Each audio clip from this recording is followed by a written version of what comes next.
Hello friends, আমি Soma. With love Soma পেজে আপনাদের আমন্ত্রণ জানাই। এই যে সবাই চলে গেছে, মেয়ে স্কুলে, হাজব্যান্ড অফিস চলে গেল, ছেলেও বেরিয়ে গেল। তো এবার চললাম, হাজব্যান্ড ফোন করলো, যেতে যেতে মাছের দোকানে বলে গেছে, ওর একটু তাড়াতাড়ি বেরিয়েছে, তো বাজারটা করে দিয়ে যেতে পারেনি, এই জন্য আমাকেই অগত্যা যেতে হলো মাছ আনতে। মাছের দোকানে বলে গেছিলো, তো কি আর করা, আজকে প্রচুর কাজ, প্রচুর। তো চললাম তাড়াহুড়ো করে মাছ আনতে। আনার পর রেখে আবার যেতে হবে আরেক জায়গায়, তারপর রান্না বান্না, মানে সারাটা দিন যে কিভাবে যায় না, ঘরের কাজ বাইরের কাজ। বাজার আমার করতে হয় না, হাজব্যান্ডই করে, কিন্তু আজকে একটু জলদি বেরিয়েছে, এই যে মাছের দোকানে বলে গেছিলো। তো মাছটা রেখে দিয়েছে মেপে, কাটেনি। তো আমি ভাবলাম এটুকুনি মাছে হবে না, আবার একটু বাড়িয়ে নিলাম। তারপর দেখি সামনে মোরলা মাছগুলো রয়েছে, ওই যে সাদা সাদাগুলো দেখে একটু মনে হলো যেন নিয়ে একটু চচ্চড়ি খাওয়া যাবে। তো ওই মোরলা মাছটুকু যেটুকুনি আছে ওইটুকুনি নিয়ে নিলাম। কি করব, করতে তো হয় না, রান্নাও করতে হবে, খেতেও দিতে হবে, কি রান্না করব। তো একবার ভেবেছিলাম নিরামিষই করব, তারপর ভাবলাম না থাক, মাছটাই নিয়ে আসি। মাছ টাছ রান্না করলে কি তাড়াতাড়ি হয়ে যায়, নিরামিষ রান্না করলে একটু ঝামেলা। মানে ছেলে এটা খাবে না, মেয়ে ওটা খাবে না।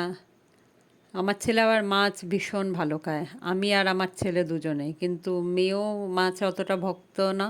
আর হাজব্যান্ড তো বড় মাছ খেতেই চায় না, পছন্দই করে না, কেন জানি না, নিরামিষ খেতে ভালোবাসে। আর আমি ঠিক তার উল্টো। এই যে মাছ নিয়ে চলে এসেছি, কি সুন্দর দেখুন মোরলা মাছগুলো, সাদা সাদা একদম, বড় বড়ও আছে বেশ। আর আনলাম হচ্ছে কাতলা মাছ, কাতলা মাছের কথা বলেই গেছিলো।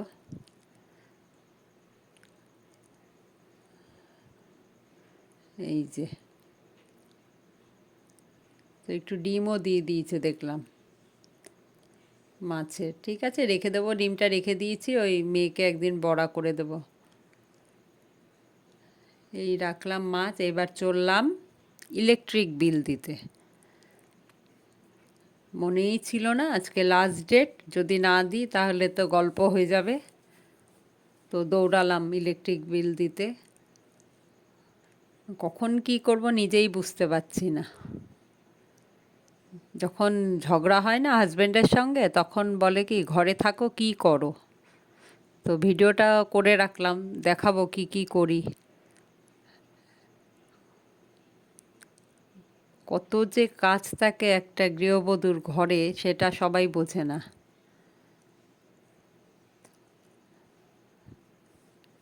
বেশি দূর না, আবার একদম কাছেও না। তো রিক্সা করেই গেলাম, আগে জিজ্ঞাসা করে নিলাম খুচরো আছে কিনা, কারণ রিক্সায় উঠলেই তো খুচরো দিতে না পারলে তখন আবার আরেক ঝামেলা, হ্যারাসমেন্ট হওয়া। জানি না, লাইন থাকলে তো হয়ে গেল, কতক্ষণ দাঁড়াতে হবে, আজকে লাস্ট ডেট।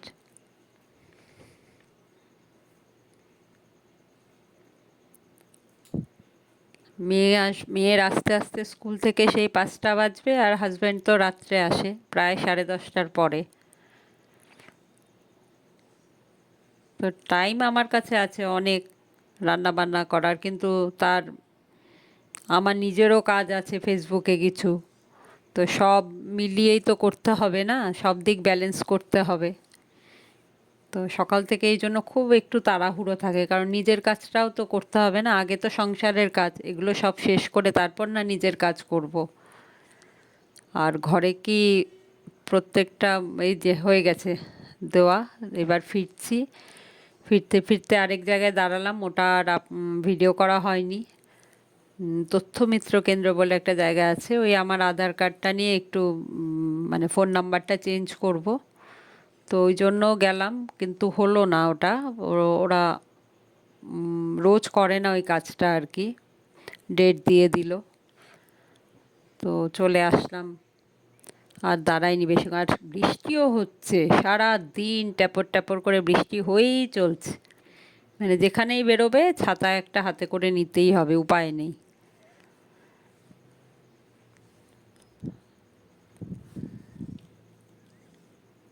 এই যে, আর জ্যামের কথা কি বলবো, আমার মনে হয় আমি যেখানে থাকি সেখানে মানুষের থেকে গাড়ি বেশি, অটো বেশি, গাড়ি বলতে অটো রিক্সা, বাপ রে বাপ, যে কত সময় লেগে যায় একটুখানি। আর তাড়াহুড়ো থাকলে দেখবেন তখন মনে হয় যেন দেরি হচ্ছে।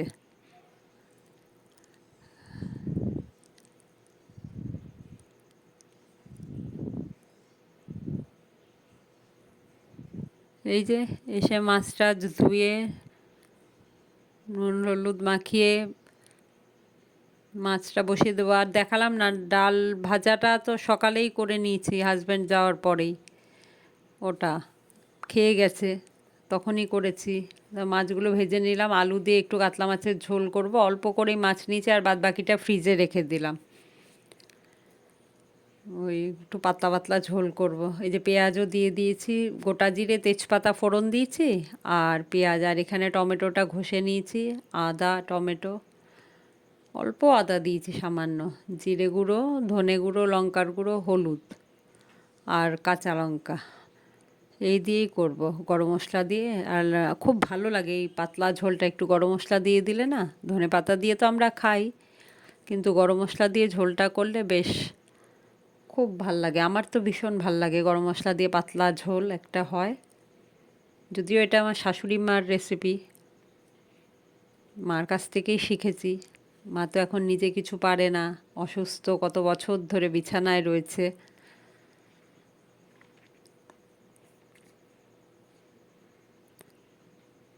তো চেষ্টা করি, মার মতো হয় না যতই চেষ্টা করি, কিন্তু মার মতো টেস্টটা আসে না, হয়তো এরকমই, মাদের মতো বোধহয় রান্না আমরা কোনো দিনই পারবো না।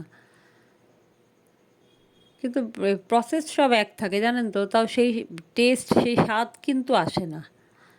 মার হাতের ঝোলের যে একটা টেস্ট ছিল, কিন্তু সেই টেস্ট আসে না। এই যে বাটি দিয়ে মশলাটা দিয়ে, বাটি ধুয়ে জলটাও দিয়ে দিলাম, মশলাটা কষিয়ে নেব।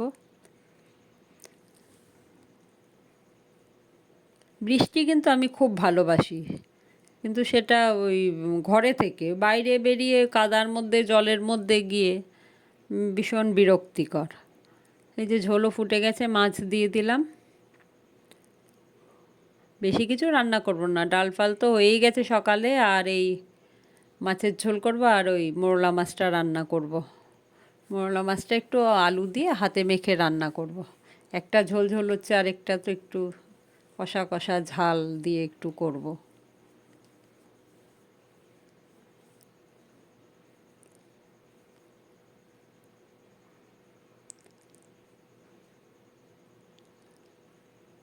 এই যে আলু একটু কেটে নিয়েছি, একটু মোটা মোটা করেই কেটেছি আলুগুলো, একসাথে মেখে বসিয়ে দেব। লঙ্কার গুঁড়োগুলো না এবার একদম ঝাল নেই,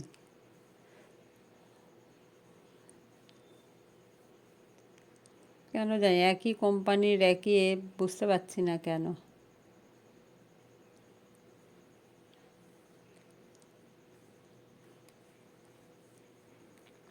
প্রথমে ভেবেছিলাম মোরলা মাছগুলো ভেজে রেখে দেবো, ডালের মুখে খাওয়া যাবে। তারপর ভাবলাম না, একটু এরকম ঝাল ঝাল করে একটু করে নিই। আমার হাজব্যান্ড এই ছোটো মাছ টাছ ভীষণ ভালো খায়, বড় মাছ একদম খেতে চায় না। মাছ তো এমনি খেতেই চায় না, যদিও খায় এই ছোটো মাছ খেতে খুব ভালোবাসে। তো এখানে প্রায় 700 মতো মাছ আছে, তো রাখবো হয়েছে না, সবই করে নিই। আসলে একটু বেশি করে করলে কি হয়, পরের দিনের জন্য একটু থেকে যায়। অনেকে হয়তো খান না, আগের দিনেরটা পরের দিন, আমরা খাই। করে থাকলে ফ্রিজে রেখে দিয়ে আলাদা করে বাটিতে বেড়ে।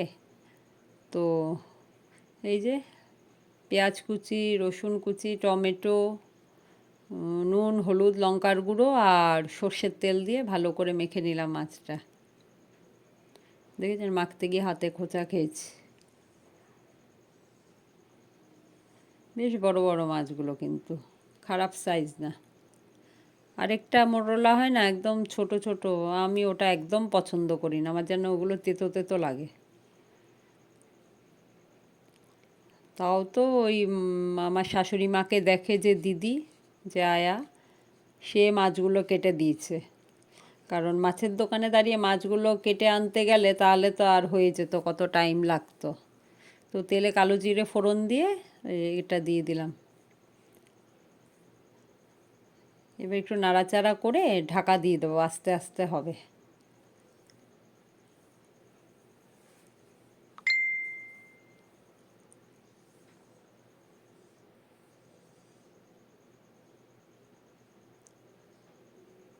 এই আস্তে আস্তে হবে, আর ধনেপাতা দিয়ে নামানো।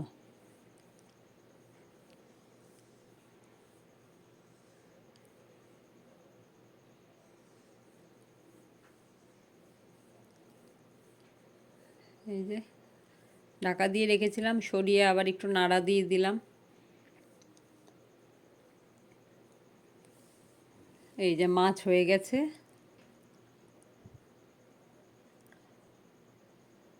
একদম শুকনো শুকনো করে, জল দিইনি। তো আমার ভিডিও কেমন লাগলো অবশ্যই কমেন্ট করে জানাবেন। ধন্যবাদ।